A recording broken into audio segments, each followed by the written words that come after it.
Lectura del segundo libro de los Macabeos. En aquellos días arrestaron a 7 hermanos con su madre. El rey los hizo azotar con látigos y nervios para forzarlos a comer carne de cerdo, prohibida por la ley. Uno de ellos habló en nombre de los demás. ¿Qué pretendes sacar de nosotros? Estamos dispuestos a morir antes que quebrantar la ley de nuestros padres. El segundo, estando para morir, dijo: Tú, malvado, nos arrancas la vida presente, pero cuando hayamos muerto por su ley, el Rey del universo nos resucitará para una vida eterna. Después se divertían con el tercero. Invitado a sacar la lengua, lo hizo enseguida y alargó las manos con gran valor y habló dignamente. De Dios las recibí y por sus leyes las desprecio.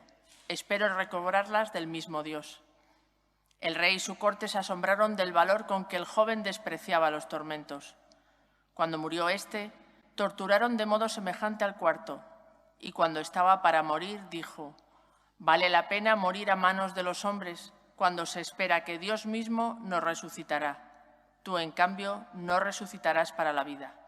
Palabra de Dios. Te alabamos, Señor. Al despertar me saciaré de tu semblante, Señor. Al despertar me saciaré de tu semblante, Señor. Señor, escucha mi apelación, atiende a mis clamores, presta oído a mi súplica, que en mis labios no hay engaño. Al despertar me saciaré de tu semblante, Señor. Mis pies estuvieron firmes en tus caminos y no vacilaron mis pasos. Yo te invoco porque tú me respondes, Dios mío. Inclina el oído y escucha mis palabras. Al despertar me saciaré de tu semblante, Señor. Guárdame como a las niñas de tus ojos, a la sombra de tus alas escóndeme. Yo, con mi apelación, vengo a tu presencia y al despertar me saciaré de tu semblante. Al despertar me saciaré de tu semblante, Señor.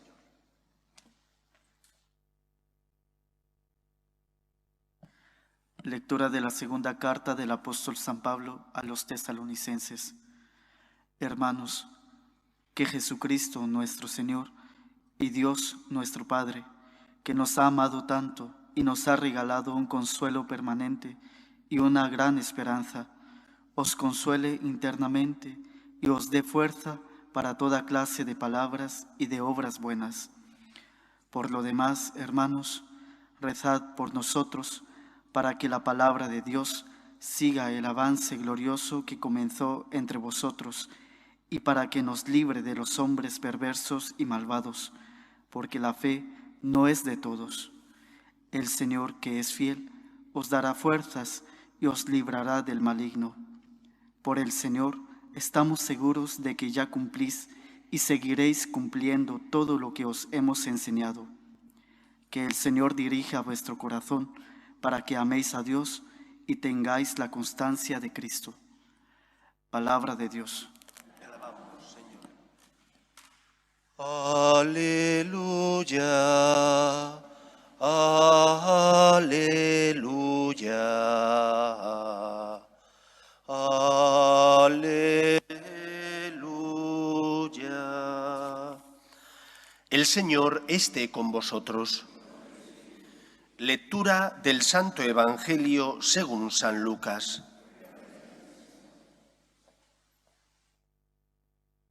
En aquel tiempo se acercaron a Jesús unos saduceos que niegan la resurrección y le preguntaron: Maestro, Moisés nos dejó escrito: si a uno se le muere su hermano, dejando mujer pero sin hijos, cásese con la viuda y dé descendencia a su hermano.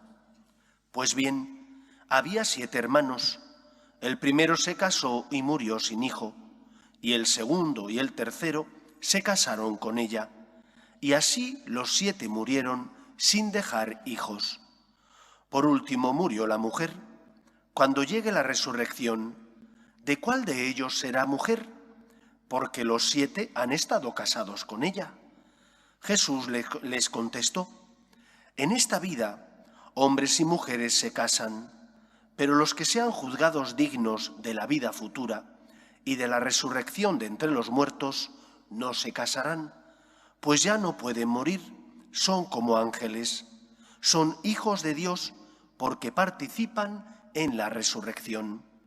Y que resucitan los muertos, el mismo Moisés lo indica en el episodio de la zarza, cuando llama al Señor Dios de Abraham, Dios de Isaac, Dios de Jacob. No es Dios de muertos, sino de vivos, porque para Él todos están vivos. Palabra del Señor.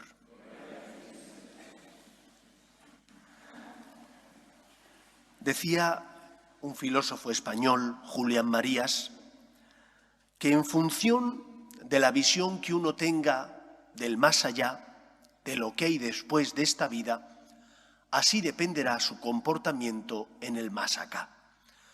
Estamos llegando al final de lo que la Iglesia denomina tiempo litúrgico ordinario.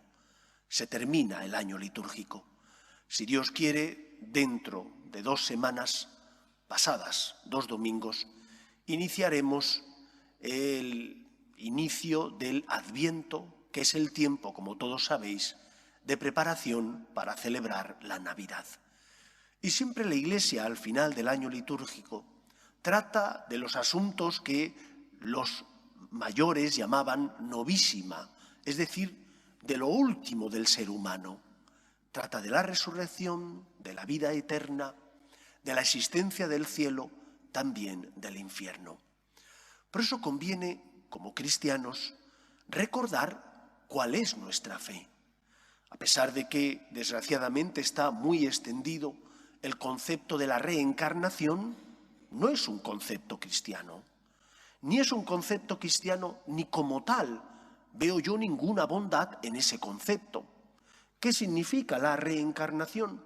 Según dicen los que creen en ella, que cuando uno muere pasa a un juicio y en función de sus méritos, del comportamiento que haya tenido, pues se reencarna en un ser superior o inferior. Si has sido bueno, en un ser superior al que eras. Si has sido malo, en uno inferior. Y así sucesivamente hasta que los elegidos lleguen al nirvana, donde ya no sufrirán más reencarnaciones. ¿En qué consiste la resurrección? Consiste en que cuando morimos pasamos a un juicio, efectivamente. Pero en ese juicio, que es único, no cuentan solo nuestros méritos, sino ante todo los méritos de Cristo. Esto es distinto. No es lo mismo que yo me tenga que presentar ante Dios o la divinidad con mis méritos, a lo mejor no son muchos, son más bien pocos, más que méritos tienes de méritos, que me presente con los méritos de Cristo. Es que es distinto. Porque Cristo, el Hijo de Dios, murió por nosotros para salvarnos. La resurrección es un regalo, es un don. Tus méritos dan fe de que tú crees en el amor de Dios y que por lo tanto has intentado en esta vida, como persona que tienes fe en el amor de Dios, vivir como Él te pide. Pero has tropezado muchas veces porque eres débil, pero otras veces con la ayuda de Dios y tu esfuerzo has hecho las cosas bien. Por eso, la resurrección es un premio para la persona que tiene fe. Un premio que Cristo nos da, que no ganamos nosotros.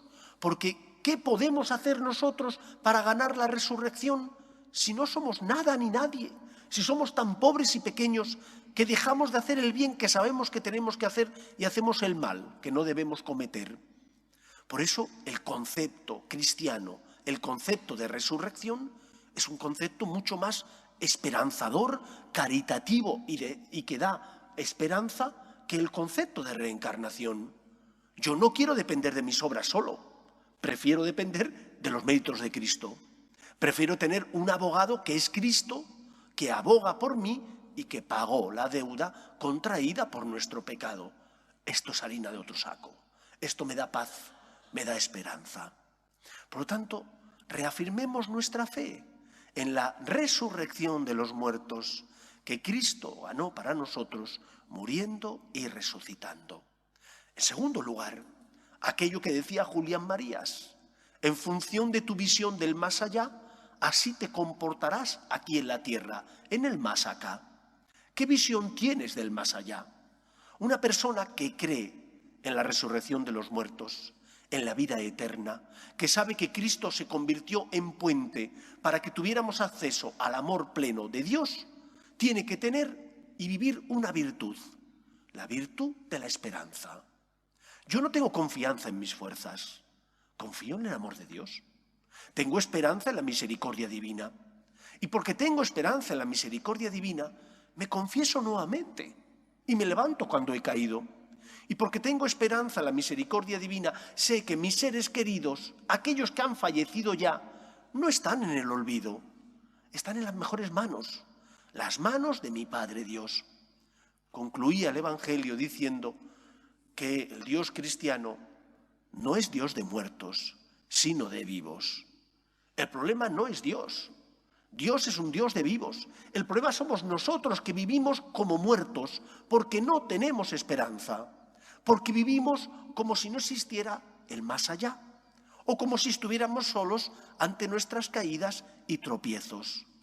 Yo creo en la gracia, en la asistencia divina, en el poder de Dios que no me quita los problemas de la vida, pero me da fuerza y esperanza, me da fortaleza para luchar, me anima a seguir adelante.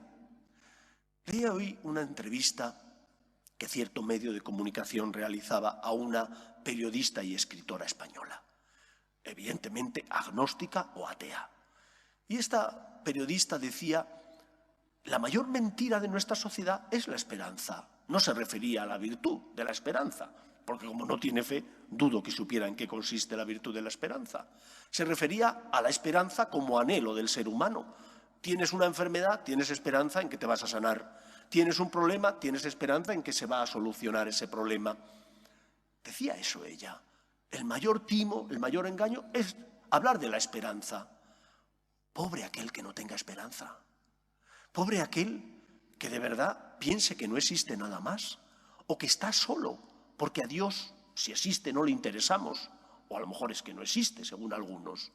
No, yo creo en Dios, sé que Dios existe y sé que además el Dios cristiano no es el Dios lejano, es el Dios cercano que se acerca a nosotros mediante su Hijo Jesús para consolarnos y llenarnos con su amor y levantarnos con su esperanza. Y por lo tanto, aunque tengo cruces y tengo problemas, sé que no estoy solo. Y porque tengo fe, vivo esos momentos de cruz, de dolor, de manera distinta a como los viviría si no tuviera esperanza, si no tuviera fe. Entiendo a Jean-Paul Sartre, este filósofo existencialista que buscó el suicidio. ¿Por qué lo buscó? Porque vivía angustiado por el mal que le rodeaba. Pero un cristiano no vive angustiado por el mal, ni el que él comete, ni el que le rodea. Porque sabe que ante el problema del dolor, del mal, Cristo es la respuesta. Es un Dios que nos ama, que no permite que el pecado tenga la última palabra en nuestra vida. Y por lo tanto eso nos hace ver el mundo con otros ojos. Claro que hay dificultades, las guerras, asesinatos, leyes que se aprueban en contra de la moral natural y por lo tanto en contra de la persona, de la familia. Pero no podemos bajar los brazos. Nosotros creemos que tenemos que ser sal de la tierra y luz del mundo. Y somos sal de la tierra cuando con nuestro voto decidimos votar al partido que creemos que mejor defiende nuestras convicciones. Y somos sal de la tierra cuando defendemos la vida, defendemos la justicia, ayudamos a los que sufren. Y somos sal de la tierra cuando educamos en el bien y en el mal, en distinguir lo bueno de lo malo a los nuestros. No podemos bajar los brazos. ¿Por qué? Porque tenemos esperanza, porque sabemos que existe la vida eterna y creemos en la resurrección de los muertos, que Cristo ganó para nosotros, muriendo y resucitando. Por lo tanto, pregúntate, ¿soy un vivo viviente o soy un muerto viviente? Muerto porque estoy muerto, aunque vivo todavía en esta tierra. Pero nadie diría que estoy vivo, nadie diría que tengo esperanza. Mi comportamiento no es el de una persona que tiene esperanza, que tiene fe. Nosotros hemos conocido el amor de Dios. Tenemos cruces, tenemos dificultades, pero no estamos solos. Venimos a rezar y a pedir al Señor ayuda. Podemos encontrar en Él consuelo cuando recibimos a Cristo en la Eucaristía, cuando nos confesamos. No estamos solos. Dios nos ama y por eso creó la Iglesia con sus sacramentos, que son signos sensibles, auxilios para los débiles, que somos todos nosotros. Reza más, confiésate con frecuencia, comulga, ven a misa, no solo en preceptos, sino también cuando puedas, y experimentarás que hay alguien que te sostiene, que no te quita los problemas de la vida, pero que llena tu vida de su amor, de su esperanza. Y esa luz y ese amor nos ayuda a caminar. Que sea así en nuestra vida. Seguimos a un Dios que es Dios de vivos. Que el Señor nos ayude.